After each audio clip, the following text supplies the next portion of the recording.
Comienza Gap Talks. 50 años creciendo contigo. Bienvenidos a Gap Talks, el espacio divulgativo de Gómez Azul y Pombo en el que seguir creciendo juntos. Soy Miguel Troncoso, socio del área de Derecho de la Competencia y de la Unión Europea y director de la Oficina de Bruselas. Hoy vamos a hablar de crecimiento personal y más concretamente de la gestión de la incertidumbre. Y para ello, nada mejor que nuestro invitado Andrés Pascual. Andrés es escritor y conferenciante, fue abogado en su día. Sus libros se han traducido a una decena de idiomas, ha vendido más de 500.000 ejemplares y es premio Alfonso X el Sabio de novela histórica y premio Urano de crecimiento personal. Andrés, bienvenido. Hola, ¿qué tal, Miguel? Qué maravilla estar aquí con vosotros. Es un placer y un lujo compartir este espacio. Andrés, el placer es nuestro. Eres además director en la UNIR de un programa ejecutivo llamado Chief Happiness Officer. En realidad, a mí lo de Chief Happiness Officer para empresa me suena un poco raro. Es decir, no sé si casa bien lo de empresa y trabajo por un lado con felicidad por otro. ¿Casa? ¿Y cómo? Mira, si le hubiese contado a alguien hace unos años que me dedicaba a la felicidad en el trabajo, me hubiesen dicho, ¿qué es eso de ser feliz en el trabajo? Pero es que si vamos unos años antes, me hubiesen dicho, ¿qué es eso de ser feliz? ¿No? Y es que asumíamos, bueno, pues como una carga el que el paso por este mundo era un mero trámite y que veríamos la luz en el otro mundo, ¿no? Pasábamos a mejor vida. Pero nos tenemos que preguntar, ¿cómo es posible, volviendo al trabajo, que hayamos pasado tantos siglos sin darnos cuenta de que tenemos que estar bien en el sitio donde más tiempo pasamos? Y sobre todo sin darnos cuenta de que no es el éxito el que conduce a la felicidad, sino que es la felicidad la que conduce al éxito. Y si no, mira los números. No vamos a ponernos ahora a dar tantos por cientos, ¿no? Pero es un desplome absoluto de la rotación para las empresas que implantan planes de bienestar, desplome absoluto del absentismo, de las bajas, sobre todo por la caída del estrés, y una multiplicación de la creatividad, de, qué sé yo, de la fidelización, del sentido de pertenencia, de la productividad. Te pregunto una cosa. ¿Sabes cuántas horas se trabajan de media en España hoy en día al año? No sé cuántas, pero seguro que demasiadas. Pues seguro que sí, yo estoy convencido de que tú también muchas más de esa media, pero se trabajan de media 1.691 horas al año, cada persona, cada trabajador, cada trabajadora. Pero ¿sabes cuál es la productividad real de cada una de esas horas? Pues tampoco lo sé, pero seguro que demasiado baja. Pues demasiado baja, un 31,5%. Esto es un drama, ¿no? Y por ello hay que ponerle remedio. Y para ponerle remedio, he visto que tú has creado un modelo de bienestar corporativo en la empresa que se basa en 3 ejes distintos, el físico, el social y el emocional. ¿Cómo se articulan? Todo viene de un viaje a Bután que hice hace ya 13 años. ¿No? Conocí este pequeño país del Himalaya, se le llama el Reino del Dragón del Trueno, ¿no? Con ocasión del primer congreso de la felicidad de Coca-Cola, ¿no? Y que vino el primer ministro a explicar que allí medían la felicidad. Dije, madre mía, ¿qué es esto? Y al poco tiempo ya estaba montado en un avión para allá y conocí lo que llaman los 9 dominios de la felicidad, en los cuales sí que está la riqueza material, como no, pero entre otros mucho más variados, pues como la diversidad, la ecología, el buen gobierno, la educación, no, el uso del tiempo, fíjate. Y dije, esto hay que trasladarlo a la empresa, hay que extrapolarlo. No de la misma forma, esta realidad de bienestar multidimensional. Y yo lo reduje a 3, a bienestar físico, como bien decías, bienestar emocional y bienestar social, que tenemos que trabajar de forma conjunta y simultánea, ¿no? Pues el bienestar físico, ¿qué sería? Pues es, podemos decir cosas obvias, pero que muchas veces obviamos, que es algo que hacemos los seres humanos, ¿no? Pues tratar bien nuestras energías, la nutrición, el ejercicio, el descanso. El bienestar emocional, lo sabemos también muy bien después de la pandemia que nos lo puso patas arriba, ¿no? Pues gestionar las emociones positivas adecuadamente, la pasión, la alegría, la motivación, la gratitud y también las negativas con las que tenemos que convivir, pues la frustración, el fracaso, la intolerancia a la incertidumbre. Y el social, que es tener un propósito superior más allá de las metas del día a día, que es algo que necesitan las empresas también, porque los trabajadores nos piden eso, o sea, págame bien, ¿no? Pero también dame un sentido para venir aquí cada mañana. ¿Y cómo concretaríamos, por ejemplo, pongámonos en el supuesto de una empresa de servicios profesionales, como un despacho de abogados, como este, ¿Cómo aterrizaríamos en tres? Dame 3 ejemplos concretos o 3 tips, 3 consejitos sobre cómo alcanzar ese bienestar en una empresa como la nuestra.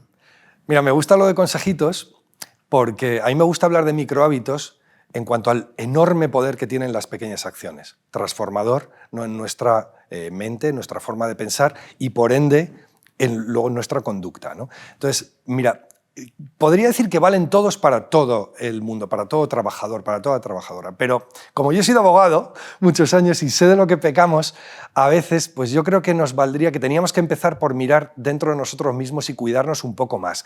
Cuidamos mucho al cliente, pero nos olvidamos que la cita más importante es con nosotros mismos y es la que más tendemos a desatender. Entonces podíamos incluir ahí en microhábitos de bienestar físico pues tan sencillos como cuidar la postura, como aprender a respirar, que es algo importantísimo porque es lo que conecta nuestro cuerpo con nuestras emociones y estamos lanzando, si respiramos mal, todo el rato señales de alarma al cerebro como si estuviéramos en alerta, ¿no? De forma que el cerebro solo ve amenazas por todas partes. O algo tan fácil, pero que no solemos practicar, como hacer pausas activas. Vamos siempre corriendo de una urgencia en otra sin darnos cuenta de que la curva de la productividad se invierte, que duramos aproximadamente 2 horas, como está acreditado científicamente, y tenemos que parar un par de minutos, 3, a mirar las redes. No, error, eso es spam, ¿no? Y provocamos el efecto contrario. Me refiero a parar de verdad, a mirar por la ventana, como en este despacho maravilloso que tenéis, simplemente a cómo cambian las nubes, o sea, hacer un poquito de atención plena. Y esto nos valdría, empezar por cosas básicas. Otra que se me ocurre, yendo ya al bienestar emocional, la escucha activa. A ver, los abogados muchas veces vamos con la convicción por delante porque tenemos que ir, pero nos pasamos de frenada, ¿no? Y entonces tenemos que escuchar a los compañeros, a la gente que trabaja con nosotros, a los clientes. En general, ¿para qué? Para no anticiparnos. O sea, que también es una forma de ofrecer generosidad, de ser más carismáticos, porque la forma más bonita de ser generoso con alguien es darle tu atención, darle tu tiempo. Fíjate si la atención es importante, que se presta, no se da. Te presto mi atención. Qué bonito. Oye, Andrés, has hablado para la búsqueda de este bienestar corporativo, sobre todo también te he oído hablar de la gestión de la incertidumbre en el seno de la empresa. De hecho, antes de tu último libro de no ficción, de divulgación, que es Líder del Bienestar, escribiste Incertidumbre positiva. Incertidumbre positiva a mí me suena un poco como un oxímoron. Yo no sé si incertidumbre y positiva casan bien tampoco. En general, para una empresa, la incertidumbre, sobre todo provocada por factores exógenos, son momentos de angustia. ¿Cómo añadimos el adjetivo positivo a la incertidumbre? Comprendiendo que es nuestro estado natural. Lo que no podemos permitir, Miguel, es que una palabra, ¿qué es eso? Una palabra, un concepto como incertidumbre, nos robe capacidad de acción. Estamos aquí para actuar, somos ejecutivos de la vida. O sea, no necesariamente tenemos que tener un rol directivo en la empresa, sí, pero tenemos que ser proactivos para avanzar en la era del cambio, en la que si nos quedamos parados, lo que hacemos es ir para atrás, ¿no? Y la incertidumbre nos roba esa capacidad de acción. Entonces, lo primero que tenemos que hacer es darnos cuenta de que es nuestro estado natural. Los seres humanos, por poner un ejemplo así visual, somos capaces de predecir lo que puede hacer un cometa, como el cometa Halley, que sabemos que va a pasar cada 75,32 años junto a nuestro pequeño planeta y que se extinguirá dentro de 15.000 por la pérdida de su masa. ¿Podemos saber eso? Y en cambio no tenemos ni idea de lo que va a pasar mañana cuando lleguemos aquí a la oficina, al trabajo, nos encontremos con el compañero de trabajo, con la compañera de trabajo. No lo sabemos. ¿Por qué? Porque aquí vivimos millones de personas con millones de matices cada uno, que estamos constantemente interactuando y creando millones y millones de posibilidades. Por eso hay vida y por eso hay incertidumbre. Y por eso la incertidumbre es positiva, porque nos provee de opciones de prosperidad y de libertad para escoger las que son más adecuadas para nosotros en cada momento. Entonces se trata eso de tomar conciencia de este estado natural, de lo que es, no hay que convertirla en positiva, es verla como lo que es, que es positiva, y para ello hay que luchar contra nuestra mente, ¿no? Venimos esclavizados con una tara genética por nuestro hemisferio izquierdo, que es un figura en cuanto a planificar. Aquí está pues, las habilidades matemáticas, verbales, pero también se pasa, ¿no? Y en cuanto hay algo que se sale de su control o que no puede comprender, dice amenaza, amenaza, amenaza, porque está preparado para sobrevivir. Entonces tenemos que decir, de acuerdo, la mente tonta, tonta no es, ¿no? Algo nos querrá decir cuando nos advierte, pero no nos podemos dejar dominar por ella. Me parece muy, muy curioso esto, el no dejarse dominar, pero claro, el no dejarse dominar no tiene que ser nada fácil. En tu libro hablas de una escala de la tolerancia a la incertidumbre. Esa escala de la tolerancia supongo que tiene que ver con hasta qué punto o desde cuándo no nos dejamos dominar y cómo no dejarse dominar. ¿En qué consiste la escala de tolerancia a la incertidumbre? Es una escala que se creó hace muchos años ya para el control de la ansiedad. O sea, fíjate si está relacionado, ¿no? Que sería ya como el extremo, llevado al extremo la intolerancia a la incertidumbre, cuando ya dejamos de ser nosotros mismos. Pero la pequeña intolerancia a la incertidumbre nos afecta en nuestro día a día y muchísimo. Y por eso tenemos que mirar hacia adentro. Estas escalas vienen bien para tomar conciencia de cómo somos. Porque muchas veces nos miramos al espejo solo para peinarnos, ¿no? Pero no miramos más allá de lo que vemos superficialmente. Y tenemos que conocernos para poder corregir nuestras debilidades y fortalecer nuestras virtudes. Y claro, por ejemplo, mira, te digo, volviendo a un despacho como este, si hacemos micromanagement, o sea, el estar pendiente de las tareas de todo el mundo que trabaja con nosotros, eso es un síntoma de intolerancia a la incertidumbre. Porque tenemos que saber lo que va a pasar en todo momento, tenemos que controlar lo que va a pasar en todo momento. Pero desde el momento en el que es por exceso, ¿qué ocurre? Falta de confianza, falta de clima, estamos echando para abajo la autoestima de los que trabajan con nosotros, la autoeficiencia, empiezan a dudar de sus capacidades. Otro, por ejemplo, pedir opinión 80 veces antes de tomar una decisión. ¿Para qué? Para no mojarte, quizá para no responsabilizarte de lo que pueda pasar en algo que no comprendemos. Esto nos ocurre porque la mente, como decía, se lleva muy mal con lo que no sabe o con lo que no puede controlar. Entonces, tenemos que favorecer la capacidad de no saber y de no poder controlar. Es algo natural hacer lo que está en nuestra mano, pero que no nos limite, que no nos condicione, que no nos bloquee lo que está más allá. Muy interesantes estos tips, de nuevo estos consejitos.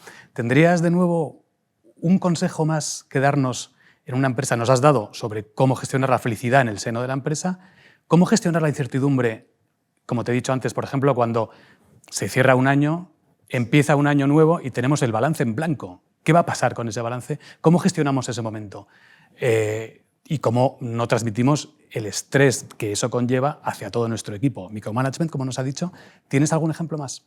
Sí, mira, pero además te voy a dar un ejemplo que es genérico y que no solo vale para el trabajo, sino para la vida en general, que está formada por las mismas personas que forman las oficinas, las empresas, las organizaciones, que es vivir desde la gratitud en lugar de desde la frustración de la carencia. Y para darnos cuenta de que sí que valen los tips del día a día aterrizados, pero que lo que tenemos que hacer fundamentalmente es educar a nuestra mente para que luego responda de forma madurada a los desafíos cotidianos. O sea, que no reaccione de forma automática, sino que responda. Y uno muy bonito es eso, es vivir desde la gratitud. ¿Cómo? Haciendo todas las noches un diario de gratitud. Me dirás, eso es de niños, ¿no? Por supuesto, y de mayores. No solo que los mayores tenemos muchas más capas de cebolla puestas que nos impiden ver la realidad. Mira, Martin Seligman, que era el padre de la psicología positiva, demostró que todas aquellas personas que hacen un diario de gratitud, esto es, papel, boli, 2 minutos cada noche, y decir, hoy me ha pasado bonito el que pues, un compañero me ha ayudado, el que también un logro, o sea, el que hemos conseguido sacar adelante este pleito, o que estaba en un atasco terrorífico y he visto un clavel en un tiesto en un balcón que me ha iluminado un momento el instante. Cualquier cosa. La gente que hace este diario de gratitud en 6 meses experimenta niveles altísimos de bienestar y cae el nivel de depresión, que es para lo que se creó inicialmente. Pero no es solo este constructo científico lo que nos tiene que animar, sino que si seguimos indagando en nuestro cerebro, nos damos cuenta de que aquí tenemos una APP llamada SAR, Sistema de Activación Reticular, que es la que filtra todos los estímulos del ambiente y se queda solo con lo que nos interesa. Entonces, si vivimos desde la frustración de la carencia todo el día, joder, no tengo tiempo para tal, no tengo un traje suficientemente chulo para esta reunión, no puedo desayunar como a mí me gusta, tal, estamos constantemente viviendo en lo que no tenemos, el SAR nos muestra amenazas por todas partes, porque lo que quiere es aferrarse a lo que tienes. O sea, que no pierdas nada. Y si vives desde la gratitud de lo que tienes, oye, simplemente siendo, iba a decir, justo con la vida, o sea, con lo que te ha dado, las cosas importantes y también las que damos por sentadas, el SAR, atención, te muestra oportunidades.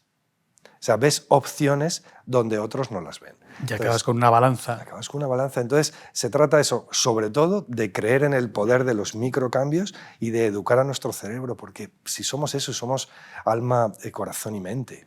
Bueno, microcambios, pero el tuyo fue un cambio radical. Vamos a hablar de ti un poquito. Yo recuerdo cuando hacíamos la carrera en la Universidad de Navarra en su día, yo tenía cero vocación de abogado. Y aquí me ves, de socio de esta casa. Tú tenías vocación de abogado. De hecho, por vocación familiar, quizá, o por tradición familiar. Y a los 20 años cuelgas la toga y te dedicas a viajar, a escribir, primero ficción y luego no ficción.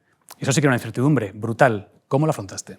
Pues mira, lo afronté gracias al propósito vital, que es algo de lo que habló en esta misma casa, en este foro, Francesc Miralles, que es, se llama él a mí, yo a él, nuestro hermano espiritual mutuo, ¿no? En el sentido de que hemos compartido cosas muy bellas desde que yo empecé a escribir y a dar conferencias. Y él habló aquí del propósito. Y Francesc dijo, a lo largo de nuestra vida vamos cambiando también de propósito. O sea, el propósito va más allá de las metas, es eso que nos sirve de motor, de faro. O sea, yo, por ejemplo, puedo querer vender 1 millón de libros, eso es una meta. Pero el propósito es ser escritor, comunicar, compartir lo que llevo dentro, ¿no? Compartir lo que aprendo, lo que vivo, lo que viajo. Eso es lo que yo quería hacer. Entonces colgué la toga, claro, dejando ir mucho de lo que tenía, una cartera de clientes que me había costado años construir, una seguridad económica que me venía muy bien a final de mes, ¿no? Pero en la certeza de que si quería seguir creciendo y construyendo a la persona que yo quería ser, tenía que dejar ir algo. Hay una frase muy bonita de Alan Watts, de un filósofo inglés muy orientalista, que dice, para tener agua has de dejarla correr. Esto es, si quieres incorporar algo nuevo en tu vida, no puedes aferrarte a un pasado que ya no existe, que deja de existir a cada instante. Tienes que dejar correr el agua para que haya vida, para que quepan nuevas experiencias, nuevos aprendizajes, un nuevo yo, que es el que vamos construyendo con nuestras acciones del día a día. Oye, Andrés, para terminar esta conversación, en la que yo estaría horas, hemos empezado hablando de la felicidad. Vamos a terminar también con la felicidad.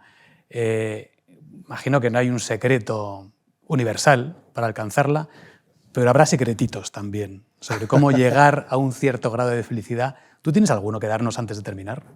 Bueno, me encantaría compartiros mi visión. O sea, y quizá podíamos empezar, Miguel, por destruir algunos mitos, ¿no? La felicidad no es perfección. El mundo es un desastre, es un caos.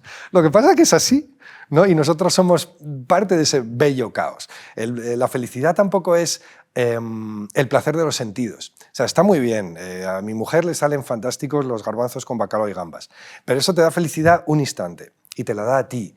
No tenemos que pensar en algo más duradero y, sobre todo, algo que incluya a los demás en la ecuación. La felicidad tampoco es algo que nos espera más adelante. No podemos vivir en una sala de espera. Cuando sea rico, cuando el Logroñés suba primera... No, esto no funciona así tampoco. ¿Por qué? Porque la felicidad no es algo que hay que buscar. Es un estado del ser intrínseco a nosotros que tenemos que aprender a despertar y a mantener activo. ¿A despertarlo cómo? Con una decisión cotidiana, cada mañana, en medio de este lío en el que vivimos, decir, yo quiero ser feliz. Que quiere decir que estamos por encima de las circunstancias, que podríamos hablar también largo y tendido de eso, y es algo muy propio del liderazgo. O sea, no dejarte condicionar por las circunstancias, partir de esa actitud y luego favorecerla con estas rutinas que venimos hablando, o como podría ser vivir el aquí, vivir el ahora, apostar por los demás, interpretar la realidad desde tu propia visión y, bueno, muchas cosas que luego seguiremos compartiendo a cámara cerrada. Nos quedamos con esta conquista diaria de los pequeños pasos. Muchas gracias, Andrés. Ha sido un placer tenerte con nosotros. Gracias a vosotros por abrirme vuestro despacho y vuestros corazones.